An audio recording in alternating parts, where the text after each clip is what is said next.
Pag may pinasok akong isang bagay, pinagdadasal ko yan. Tapos sinasabi ko kaagad na tulungan niyo po ako kasi pinasok ko ito, I will do the best I can. Kailangan galingan ko, aralin ko talaga, para hindi naman nakakaya sa langit. Kasi yung mga bagay na ganyan na ginagawa ko, dinededicate ko sa taas. Of course, sa nanay ko rin. Kasi yung nanay ko ang may gustong mag-artista ako. Bihira ko pong i-mention yan kasi hindi naman kailangan. Kasi hindi naman yan ang pinaghahandaan ko na ngayon. Yung lahat ng achievements ko sa career ko, naabot ko na yung rurok eh. Ang pinaghahandaan ko ngayon ay yung pag natapos ako in this lifetime. Kasi nakakahiya naman kung ang dami kong awards dito, pagkatapos pag natapos naman ako dito, pagdating doon, hanggang second floor lang ako. Alam nyo, yung ganyan. Sana ganun din kayo. Hindi lahat kasi ng bagay ay puro pang dito lang. Not only that, hindi ko naman madadala yung trophy ko sa taas eh. Lagi kang nag-i-sleep paralysis. Sure ka, kung sleep paralysis talaga yan, ibig sabihin, nag-astral ka, tapos, ibig sabihin, nag-astral ka, tapos nabigla yung pagbalik mo, o yung pagbalik mo, baliktad ka, o tabingi ka, o nag-astral ka habang tulog ka, tapos may dumaiti sa'yo, kaya bigla ka bumagsak. Yun ang sleep paralysis. Napakaraming orasyon. Nung araw, maraming nakakaalam. Kaya lang, unti-unting nawala kasi nababoy, ginamit ng mali, or napabayaan. Kasi ang bawat orasyon o ang taong gumagamit ng orasyon o ritual, dapat binubusog ang orasyon o ritual ng pagdarasal. Hindi lang yun. Kailangan pag nagdadasal ka, ang dinadasalan mo, si Ama sa langit, si Jesus, if you're a Catholic, yung Mama Mary. Hindi yung nagdadasal ka sa engkanto, sa elemental, hindi po dapat. Okay? Yung mga orasyon na to, isa dyan, yung para yung pagtanda mo ay maayos. Meron po niyan talaga. Yan ang reason kung bakit nung unang panahon, maraming ang bagal-bagal tumanda. Tatanda po, hindi po pwedeng hindi.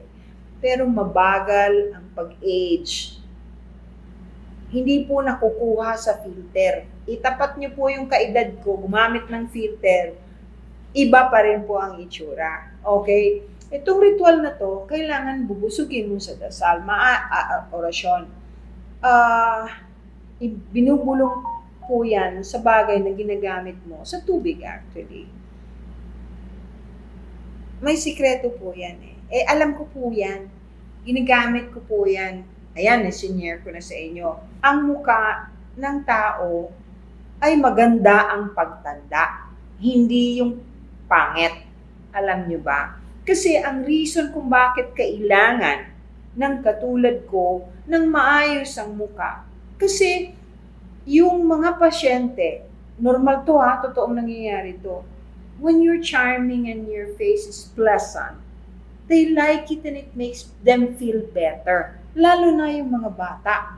Yung mga batang hinihil na may sakit. Pag ang maghihiling sa kanila ay kulukulubot o kaya ang laki ng eye bags, baka matakot pa. Yun ang ibig ko sabihin. So, when I prayed for it, nung hiningi ko yan, sinabi ko ang reason. Thank you, Noe! Nakikinig ka, Noe? Pakinggan mo to, ha? Kasi yung reason ko, valid. Hindi ko hiniling na gamitin yung orasyon na yon para makahanap ng lalaki or para maging Miss Universe o kung ano pa, yung ibig sabihin para sa material na bagay, physical. Hindi po. Para lang for your face to become pleasant enough to help others. Because people, human beings, they usually like to look at a charming and pleasant face. You don't have to be an exotic person o yung perfect lahat, beautiful. Hindi, yung tamang pagtanda, ika nga. So, ako po, ang dami kong libreng pwedeng magpabotox. Ang dami nag-o-offer. Hindi po. Ayan, kaya nakikita ninyo, may hati dyan, may kulubot dyan, Ayaw ko kasi ng Botox, but I have nothing against people. Sola naman. I have nothing against people na nagpapabotox. Kasi normal yun eh. Gusto ninyo magpaganda. Yung pusa ako po, si Sola. Yung mga gusto pong magpaganda, magpabotox, ay okay lang po yun. Kung yun po ang gusto ninyo. Ako po, ayaw ko pong Angel Kino. Hindi ko kailangan yun. Kasi nga, yung paraan po ay yung tungkol, pero gumawa na po ako ng Sola.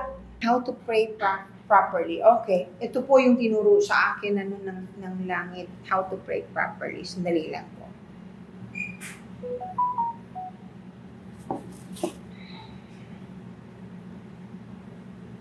Ako po,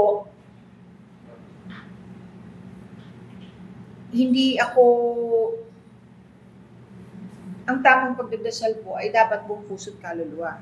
Bigyan ninyo ng time.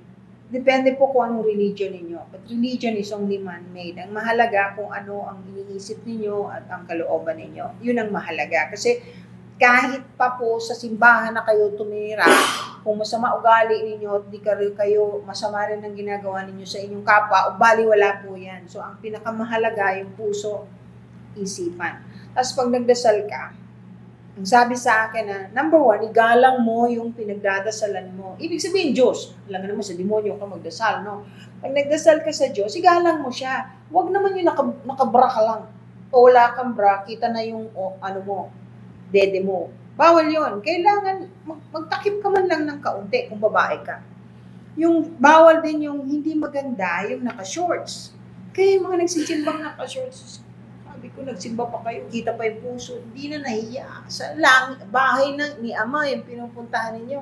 Anyway, yung naka-shorts, pwede mo namang takpan kahit ng kumot ng tuwalya. Yun ang sinabi sa akin. Igalang mo yung dinadasalan mo. Huwag din pong magdasal ng nakahika kung hindi ka naman po nakaratay sa sakit. Umupo ka po. Kung kaya mong lumuhod ka po. Diyos yung kinakausap mo. Huwag namang ang iba, nagdadasal, nagtitext sabay. Nasa simbahan, nakikipaglandian. Alam mo nyo, of course, nangyayari talaga yan, lalo na pagbata. Pero dapat, kaya nga, yung mga nakatatanda, yun ang dapat maging example para gayahin ng mga kabataan. Pangit. Ngayon kasi wala nang makitang. Hindi po ako perfect, ang dami kong palpak, ang dami po talaga, pero gusto kong makatulong. So yung nalalaman kong tama, sinishare ko po. Ganun lang po. Is witchcraft a sin? It depends on what kind of a witchcraft it is or how you're going to use it. Witchcraft is witchcraft. Sabi nila masama yun. Pero kung hindi naman galing sa demonyo, tapos wala kang ginagawang masama at marami kang natutulungan, paano magiging masama? Bakit nagkaroon ng ganun? Wala pong complete white aura. Normally, pag normally po, colorful ang aura.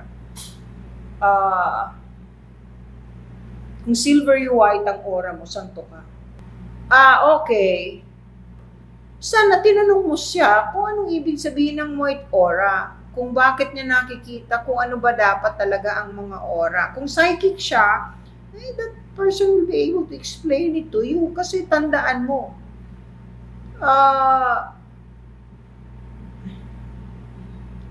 Colors would correspond to the organs and the different parts of the body. Okay? Pag wala kang kulay at kulay puti, wala kang aura. Or santo ka. Pero ang santo, hindi naman puti din. Yan po ay silvery. Hindi, pag puti, wala pong kulay. Ibig sabihin, it has to have a combination of other colors. Hindi po, baka anemic ka. Pero normally may butas siya. Wala po akong nakitang puti lang ang aura. Palaging may kombinasyon. Opo, ganun yan. Sana, tinanong nyo na lang po dun sa nanonood, nakakakita ng aura ninyo, kung talagang nakikita niya. Kung ano ibig sabihin nun. Kung ilan na ang nakita niyang puti lang ang aura. Okay? Kasi siya yung aura, depende yan kung sino tumitingin. Kung yung psychic na tumingin sa'yo, ang tingin niya ay puti yung aura mo, tanungin mo siya kung anong ibig sabihin nun at saka kung ilan na yung nakita niyang may puting aura. Kasi dapat alam niya, may comparison. Okay? No color kung white. No color. Clinical. Tandaan mo, clinical. Pag tinawag na clinical, white yan. Kaya yung mga clinic, puti, clinical. Kasi walang energy.